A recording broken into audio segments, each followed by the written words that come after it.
It starts with a simple text at 10:15 p.m. "Hey, can you help me with this? I'm stuck." You already know the answer. Logically, it's a clean, polite no. You've got an early start tomorrow. You told yourself, probably more than once this week, that sleep was going to matter. But logic is slow. Before it has any real chance to win, your fingers are already moving. "On my way." Or sometimes just, "Send it over." And that's it. 3 hours gone. Not in a dramatic way. No explosion, no emergency. Just you sitting there in the blue glow of your screen, fixing something that technically isn't your responsibility, telling yourself it's fine, it's quick, it won't happen again. What you don't really clock in that moment is that you're not just losing sleep. You're burning the energy you were supposed to use tomorrow for your own work, your own decisions, your own life. And without meaning to, you're reinforcing a pattern that quietly learns one thing about you. You'll show up. If this feels uncomfortably familiar, it's worth slowing down here, because there's a very specific financial trap that doesn't catch reckless people. It doesn't catch gamblers or impulse spenders. It catches people who look responsible from the outside, the reliable ones. And if that's you, there's a hard truth hiding underneath all the good intentions. You're paying for other people's mistakes. Not all at once, and not in a way that triggers alarms, but slowly enough that 20 years from now, the bill will still be yours. This isn't about being bad with money. On paper, you probably look like you're doing fine, maybe even better than fine. A solid income, competent, the person in the group who has their act together. You don't blow cash on flashy cars or gamble it away. There's no obvious self-destruction here. If anything, it looks like discipline. What you actually spend over and over again is your time, your focus, and your capital, keeping other people's situations from tipping over. Psychologically, sure, it's a drug.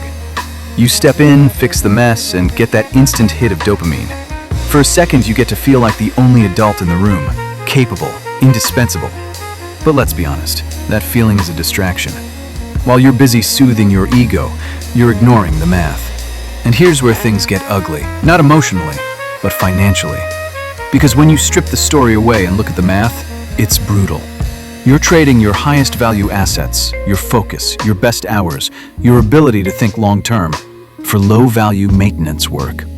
You're keeping the ship from sinking, sure, but you're so busy bailing water that you never touch the wheel. And this is why so many high earners quietly hit a net worth ceiling.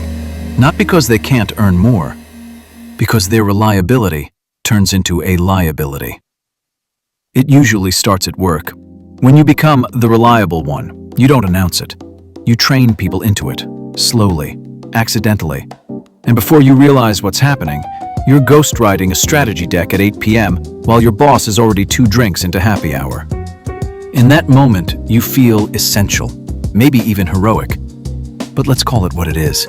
You're not saving the project. You're subsidizing someone else's hesitation. You're spending executive-level focus on maintenance-level labor. And the market doesn't reward that. It doesn't pay a premium for safety nets. It just expects them to catch the fall. By always being available, you're quietly sending a signal you never meant to send. My time is cheap. This doesn't stop when you log off. Reliability has a blast radius. It follows you home, and eventually it bleeds straight into your money. When you're the backup plan for everyone around you, you start building your finances around availability instead of growth. The sister who might need a lawyer, the parent who might need surgery, the friend who's always 1 month away from asking for a bridge loan. So you avoid assets that require patience. Real estate feels risky. Long-term investments feel irresponsible. Locking money up feels selfish, because what if someone needs you? You call it prudence, but it's not. It's cash drag. Your money isn't conservative, it's unemployed, sitting there waiting to be hired by someone else's emergency. And eventually, the call comes. It's never blunt. It's never, "Give me money." It's a story, a situation. Everything's going wrong. I just need to get through this month. And almost without thinking, you step in. You wire the money. When you wire that $2,000 to cover your brother-in-law's rent, stop telling yourself you're just helping out. If you look at it purely through a financial lens, and yeah, this part is uncomfortable, you're reallocating capital, not in a smart way. That money wasn't idle. That money was supposed to be your employees working for you 24/7. It was supposed to be compounding quietly in the background, building margin, buying you future options. Instead, it's getting poured into a situation with zero expected return. No upside, no learning, just relief. The real damage isn't the $2,000 leaving your account today. It's what that $2,000 was supposed to become. That was future money. That was your exit strategy. That money had a specific job, to buy back your freedom 10 years early. And when you wire it away, you aren't just paying someone else's bill. You are literally extending your own sentence. You are selling a piece of your future liberty to rent someone else a month of relief. So how do you break it? You don't need a big confrontation. You don't need to post a manifesto on Facebook about how you're cutting people off. You just need to introduce friction. It starts with a simple rule, the 24-hour pause. The next time the chaos reaches out, the text at 10 p.m., the urgent email, the family crisis that isn't actually life-threatening, you do something radical. You wait.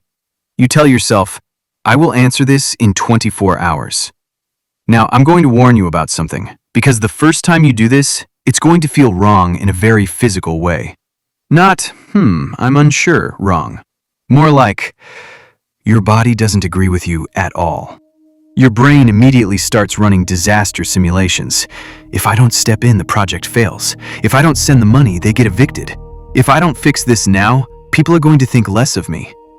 And yeah, none of that feels imaginary in the moment. It feels urgent. It feels real. So instead of fighting it, here's the uncomfortable part. You let that feeling sit there. You don't distract yourself. You don't justify. You don't send the text just to check in. And this is where something quietly breaks open. Because when you zoom out 24 hours later, the world hasn't collapsed. No crater, no fallout. Someone else stepped in. Maybe their solution was clumsy. Maybe the spreadsheet got fixed, but the font was wrong and it made your eye twitch a little. Maybe your brother-in-law had to sell his gaming console to make rent and complained about it for a week. But the problem got handled. Without you. And that's when the realization lands. Not as a thought, but as a punch in the gut. You weren't essential. You were just early. You weren't the only solution. You were the path of least resistance. And, by fixing everything instantly, you weren't preventing failure. You were interrupting a process that actually needed friction to work. You were shielding people from consequences that would have forced them to adapt. And once that clicks, things start to change. This isn't about saving time. It's about reclaiming your human capital. Because when you stop pouring energy into emergencies that aren't yours, that energy comes back, slowly at first, and then all at once. At work, something shifts. You stop rescuing, and you start asking a different question. Where's the leverage here? Some people won't like it. The people who benefited from your lack of boundaries, they notice. Dependency fades, and what replaces it is respect. Your finances change too. You stop holding cash just in case. You stop designing your life around hypothetical bailouts, and you start committing capital, locking it into things that compound. Not just for returns, but to protect yourself from your own reflex to help. Because here's the hard truth, and yeah, this part's uncomfortable. If you keep half drowning to keep everyone else afloat, you all sink. No hero ending, just exhaustion. So when that next quick favor shows up, pause. This isn't generosity versus selfishness. It's short-term calm versus long-term freedom. You don't have to explain yourself. Give yourself permission to finally build something that lasts.